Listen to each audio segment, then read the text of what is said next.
So last week it was Pep Guardiola and this week it's Jurgen Klopp. And while it's something of a surprise to see Liverpool struggling at the moment, all teams have to go through moments of difficulty in a season. Craig, it's not just clubs that have difficult times. Remember last week when I caught and I thought I'd have to... That reminds me, James. Thanks for helping me out with that. All teams go through difficult moments in a season, even Chelsea, but they've kind of had theirs already and they're top of the league by 8 points. Anyway, Klopp might have the same record as Louis van Gaal did at Man United. And a Liverpool fan might have rung up a radio station to say that they've gone backwards under Klopp. Jurgen Klopp has to go. He's not a trophy-winning manager. Liverpool is a club based on winning trophies. Jurgen Klopp is not a trophy-winning manager, and they need to replace him with Diego Simeone by next season. But at least Mane's back soon. Well, four games.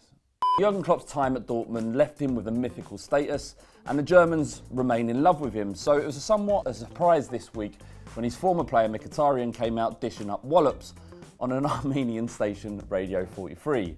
The forward apparently said, Mourinho is a more tactical manager than Klopp, and Klopp's main tactic was to chase the ball like kids.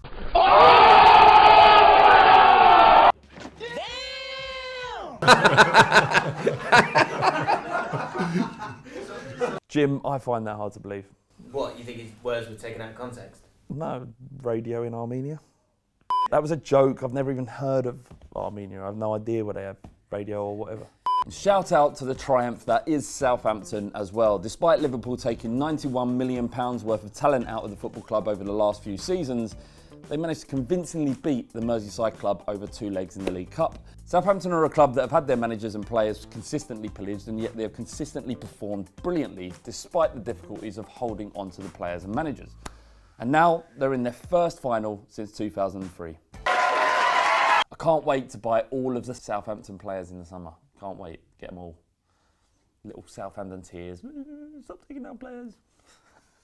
Stop taking out managers. We're a football club too. So Antoine Griezmann is set to voice Superman in the French version of Batman Lego. So we were wondering what other football personalities would make good characters in the movies. Sean Dyche as Bane. There's certain targets we've been after, and we'll keep you posted. You'll be the first to know. Tom Carroll as Oliver Twist. It's a busy period for the boys. The gap was perfect for me. I thought I'd have a go. And Kane as Lenny from Of Mice and Men. Just magical. The feeling that I can't really describe, and just one I won't forget. So Raheem Sterling might not be everybody's cup of tea, but the media infatuation with him, and more specifically his spending habits, seems to know no bounds. A Twitter account called Bloomy Chew collated 39 stories digging him out for spending too much money on cars, on houses, on holidays. And when they got bored of that, they started having a go at him for spending too little money on £80 EasyJet flights and buying stuff in Poundland. Who's digging out Poundland anyway? I went there the other day and for £10 I got a toilet brush, 4 bottles of Lucozade, fanny pads, one of them stress balls, 6 fairy liquids, a Lucy Pinder calendar from 2008, a Louis Tomlinson clock, Charlotte Crosby, fucking workout DVD.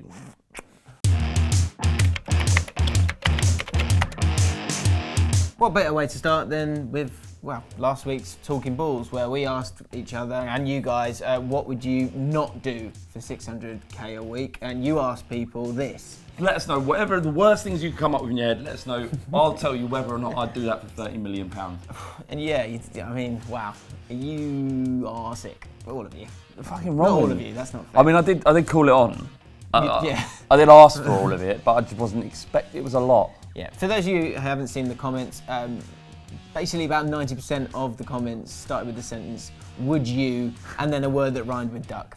So we didn't want to like... Would I Robbie? Yeah, alright. Would I Arsene Wenger? Would I my mum? Happened a couple of times. Would I my nan? Thought I treaded around it, but then you've just said all that. For £600,000 a week, yes, to all. Really? But I probably wouldn't my own mum, no, but it's a lot of money. Got to think about it. There were a few questions that we can discuss on air. Jack Skingley said, would you stop Spurs existing for 30 million quid? 30 million quid, mate.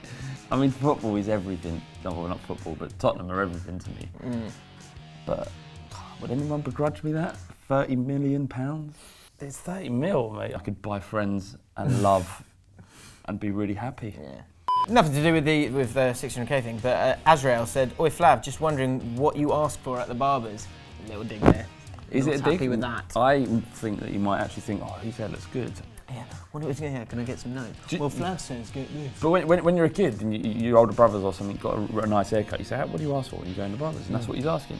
So just go in there, I'll go short back inside. Are you? Do you feel comfortable at the hairdressers, or are you like 99% of all the male population who go in there and just want it over as quickly as possible? I hate it. The barbers hate it. Yeah. I hate it. Everyone hates it. It's quite nice when you get a young buxom lady massaging you. I'll tell you what, once when I was about 17, 18. Who's massaging you? Yeah, like they massage your head when you're getting your hair cut, and I was about 17 years old and got a massive raging hard on.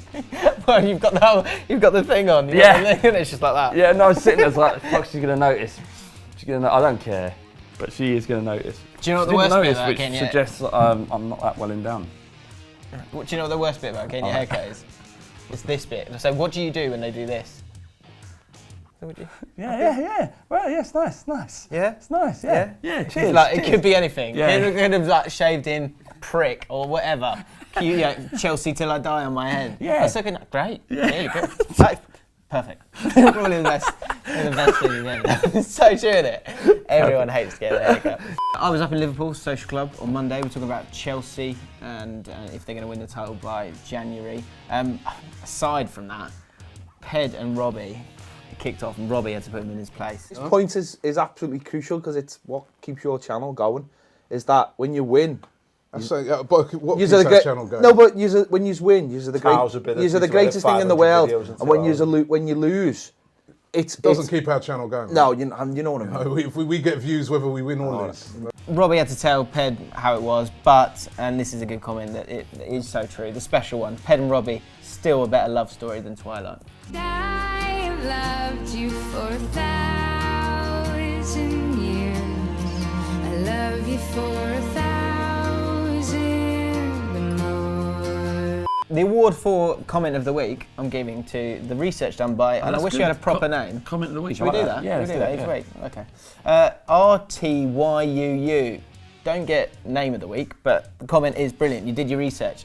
I'm not going to read all of this, but it is very, very interesting. He's saying that Chelsea are currently on 55 points. Yep. So there's 16 games left. If they say win 10, draw 3, lose 3, then they're going to be on 88 points. Yes. So with everything that's going on with the teams below them, what it's suggesting is that Arsenal can only probably drop about 7 to 10 points for the rest of the season, and the teams beneath that can probably only lose 1 game and maybe draw 2 games. Again, 7 points dropped, which just shows you how difficult it is going to be for Chelsea to they're going to have to throw it away. At this stage, you kind of look at it and you think, as a Spurs fan, I'm looking at it and thinking, maybe we can do it. Maybe we can, but you're relying on Chelsea, who've been so consistent for so long. They've had their blip at the start of the season. It's going to be very difficult. And for Arsenal fans to only drop, for Arsenal Football Club to only drop 7 points, that's a big ask. Let us know in the comments below, out of those other teams, not Chelsea, who has got the best chance of going the rest of the season unbeaten? Let us know in the comments below. For a long time, I thought the demise of the tabloid newspapers would see an end to the gutter press, and that with the advent of the internet, we'd have the freedom to find news wherever we wanted. And only those that insisted on reading The Sun, The Mirror, The Daily Star had to suffer the bile. The reporting on Ryan Mason's recent head injury, though, showed us that the tabloid is alive and kicking, and as unscrupulous as ever. If you're unaware, The Mirror reported that Mason was in a life-threatening condition, which wasn't true. To some degree, you can forgive them. The likelihood is that they had a source that fed them misinformation, and as they do, and as all newspapers do, they trusted their source. They got it wrong. It can happen. What the Daily Star did, though, was unforgivable. They led with this headline: Ryan Mason's head injury, meet the stunning wag at Hull Star's bedside. What's happened here is that the story has been told. Ryan Mason, head injury, serious. But there's still interest in Ryan Mason, his recovery, etc. So people are searching Ryan and Mason regularly, and so the Daily Star and all other news outlets need more Ryan Mason news. Luckily for them, he's got an attractive girlfriend, and there you have it, another story. Insensitive, horrible, vile, yes, all of those things. Does it generate revenue? Yes. And despite the outrage on social media about this story, men like looking at pretty women. It's as base as that. Anyway, do we really need to be concerned with a news outlet such as the Daily Star when this week they led with a story which was headlined, "Asteroid, Tsunami, Next Month, Giant Space Rock to Smash Earth," says scientists. See you next Thursday for more Talking Balls.